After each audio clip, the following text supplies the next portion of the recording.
আজকে চলে আসলাম কাঁচা তেঁতুল মাখা বানাতে। তো ফার্স্টে আমি এখানে কিছু কাঁচা তেঁতুল নিয়ে নিলাম, তারপরে ভালো করে উপরের ছোলাগুলো ফেলে দিয়েছি। কি যে কষ্ট এই ছোলাগুলো ছিলতে, আমার নখ ব্যথা হয়ে গেছে। এরপরে আমি সবগুলো ছেলে নিলাম, এরপরে দিয়ে দিচ্ছি মরিচের গুঁড়া, তারপরে দিয়ে দিচ্ছি অল্প করে চিনি, এরপরে দিয়ে দিচ্ছি পরিমাণ মতো একটু লবণ, এরপরে দিচ্ছি সরিষার তেল। এরপরে আমি এগুলোকে এখন সুন্দর করে মেখে নে। মানে কি শালা, তুই ছিটকে পড়তেছিস কেন? তোর কি হাত পা গজাইছে? আচ্ছা যাই হোক, এখন আমি এগুলোকে একটু ভেঙে ভেঙে নিব, তারপরে সুন্দর করে এখন মাখাচ্ছি। মানে এগুলো দেখলেই মুখে পানি চলে আসে।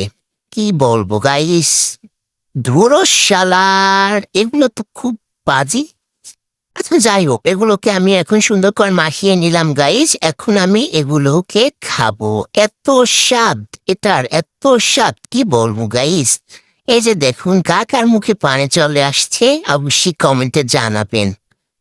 তো এই হচ্ছে আমার তেঁতুল মাখা। তো সুন্দর সুন্দর রেসিপি পেতে আমার সাথে যুক্ত হয়ে যান। খেতে ইচ্ছে করলে বাসায় বানিয়ে খান।